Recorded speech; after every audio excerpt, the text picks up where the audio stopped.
Jelajahi cara baru mendapatkan informasi. Download Metro TV Extend sekarang. Meski Roky Gerung sudah meminta maaf, jerat hukum masih mengancam. Roky Gerung dilaporkan berbagai pihak ke polisi dengan tuduhan menyebarkan berita bohong. Apakah kebebasan berpendapat yang berujung dipidanakan dapat merusak demokrasi? Kami akan membahasnya bersama dengan mantan Panglima TNI yang kini aktif sebagai Presidium Koalisi Aksi Menyelamatkan Indonesia atau KAMI, Jenderal Purnawirawan Gatot Nurmantio. Selamat malam, Pak Gatot. Assalamualaikum warahmatullahi wabarakatuh. Selamat malam, Sylvia. Waalaikumsalam, Pak Gatot. Bersama anggota KAMI ya, Roky Gerung sekarang sedang menghadapi ancaman pidana. Bagaimana kami dan juga Pak Gatot menyikapi ancaman pidana yang berpotensi menjerat Roky karena dia sekarang dilaporkan sejumlah pihak ke polisi? Baik Sylvia, saya coba masuk dengan berbagai perspektif. Perspektif Roky Gerung pernyataannya adalah untuk lembaga bukan pribadi. Martabat adalah kualitas yang melekat pada pribadi bukan lembaga. Ungkapan ditujukan kepada lembaga kepresidenan. Berkaitan dengan kebijakan presiden yang menurut pendapatnya sangat merugikan negara. Akan saya jelaskan lagi kerugian negara bagaimana. Kemudian, perspektif pendukung Jokowi, RG telah menghina Jokowi karena itu harus dilaporkan kepada polisi. Ya. Tidak cukup dengan melaporkan mereka, juga mempersekusi RG dengan melakukan sweeping di atas semua kegiatannya di berbagai kota. Bahkan mereka juga melakukan politisasi identitas dengan mengatasnamakan masyarakat Dayak ketika memprotes. Padahal Panglima Jila sendiri menyatakan bahwa telah terjadi perampasan hutan dan lain sebagainya, sehingga marahnya seorang Panglima Jila ini yang Maha Agung nanti akan membuktikan setelah mereka semuanya meninggal dunia. Itu. Kemudian perspektif kepolisian sudah jelas bahwa kasus penghinaan adalah delik aduan. Okay. Kalau Jokowi merasa terhina, ia harus melaporkan sendiri penghina itu ke kantor polisi. Tetapi dengan dalil sekarang yang dikhawatirkan adalah masih menggunakan undang-undang zaman kolonial tahun 46. Itu nanti kita lihat lebih lanjut. Kemudian yang paling membuat situasi sekarang ini adalah bahwa fitrah manusia itu makhluk terbaik ciptaan Tuhan. Makhluk itu akan senang mendengarkan diksi atau perkataan yang baik. Sebaliknya tidak akan senang dengan perkataan yang buruk. Pandangan etis di atas tidak selalu sejalan dengan pandangan hukum.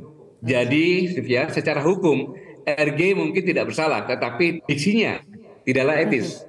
Masalah itu sebenarnya masalah remeh, hanya soal diksi. Yang jauh lebih penting adalah permasalahan kebijakan. Baik. Nah, kebijakan ini adalah yang membuat marah banyak sekali, antara lain bahwa dalam hal ini saya ingin mengingatkan bahwa yang paling tinggi di negara ini adalah kedaulatan di tangan rakyat. Mengapa? Secara historis, fakta, dan hukum.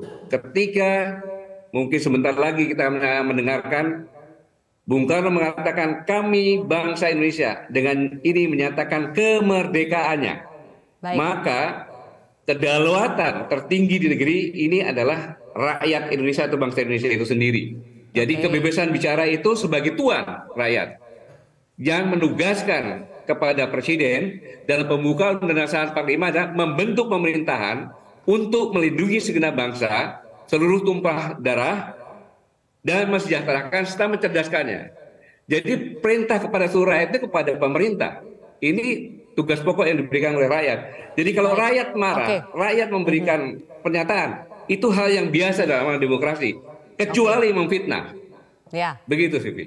Baik, Pak Gatot, tapi menurut Anda sebetulnya diksi yang digunakan Roky ke Presiden Jokowi itu masih sebatas kritik terhadap pejabat publik, bukan hinaan kepada pribadi Jokowi?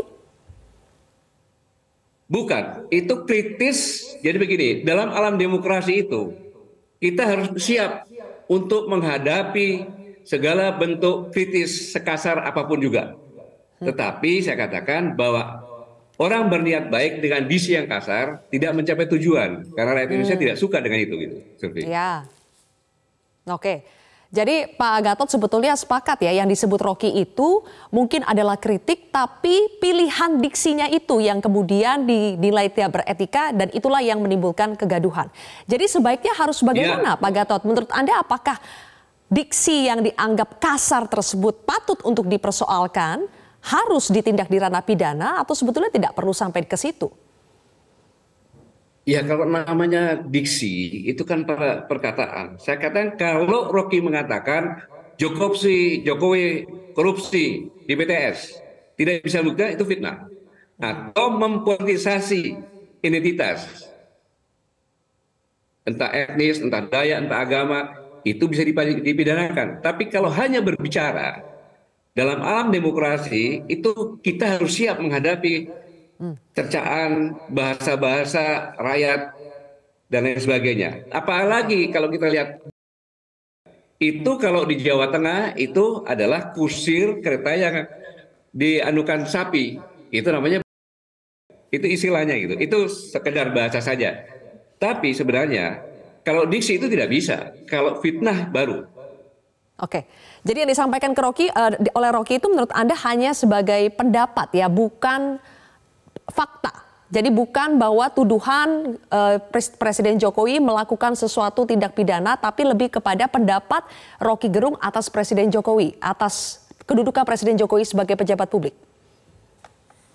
Ya, ini semuanya kita lihat adalah bahwa sebagai puncak, ya sebagai puncak kemarahan, puncak yang pendapat di berbagai publik yang tidak mendapatkan respon. Bahkan yang terakhir dari China, Jokowi menawarkan konsesi 34.000 hektar lahan IKN kepada Jinping dan menurut PP 12 tahun 2003, konsesi tersebut memberikan HGU, hak guna usaha, sampai 190 tahun. Kolonial hanya 75.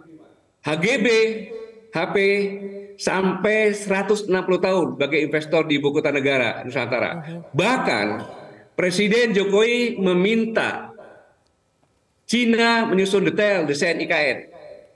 Beribu teknisi-teknisi kita, arsitek kita, dan sebagainya tidak dianggap. Universitas juga tidak dianggap. Bahkan ada yang berbahaya. Cina akan menjadi driver utama menyelesaikan IKN. Dan kewajiban Indonesia untuk mengajarkan bahasa Cina di sekolah-sekolah. Ingat ya, sejarah Singapura, dulu ketika Singapura mengatakan akan mengadakan negara industri, Singapura tidak meminta tenaga kerja Cina, tapi dia diam-diam mengambil orang dengan sukarela datang. Kemudian bahasa Cina menjadi bahasa nomor 2, maka jadilah Singapura seperti ini. Itu tidak ada hubungan diplomasi waktu itu Singapura dengan China. Sekarang kita punya hubungan diplomasi. Ini sangat-sangat amat berbahaya.